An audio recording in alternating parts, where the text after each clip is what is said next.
ભાજપના નેતાએ જ રૂપાલાની ટિકિટ પરત ખેંચવાની માંગ કરી છે। જામનગર ભાજપ જિલ્લા મહામંત્રીએ પીએમ મોદી અને રૂપાલાને પત્ર લખ્યો છે। પ્રવીણસિંહ જાડેજાએ પરસોત્તમ રૂપાલાને 2 પાનાનો પત્ર લખ્યો છે। રૂપાલાને સ્વૈચ્છિક રીતે ઉમેદવારી પરત લેવા માટે પત્રમાં વિનંતી કરવામાં આવી છે। ભાજપ પક્ષને સંભવિત નુકસાન અટકાવવા અને શાંતિપૂર્ણ માહોલ રહે તે માટે અપીલ કરાઈ છે।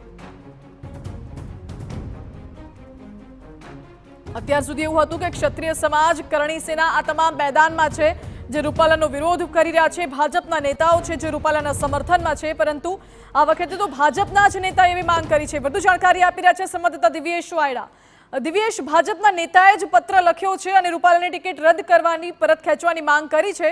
શું છે વિગતો પૂરી?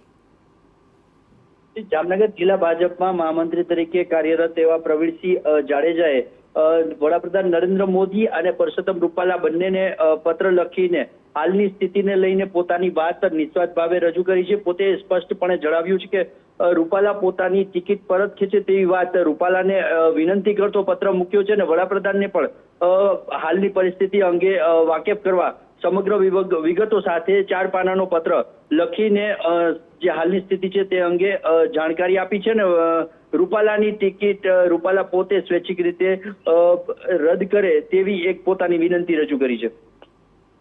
જી દિવ્યેશ, આભાર આપનો।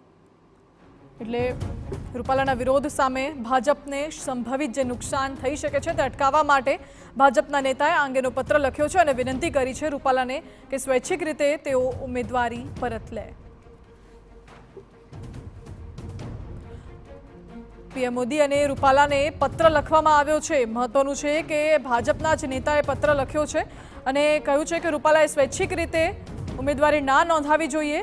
ક્ષત્રિય સમાજનો જે વિરોધ થઈ રહ્યો છે તે વિરોધને જોતા આ અંગે રૂપાલાને વિનંતી કરી છે, કારણ કે મહત્વનું છે કે ક્ષત્રિય સમાજની વોટ બેંક પર સારી એવી અસર પડશે।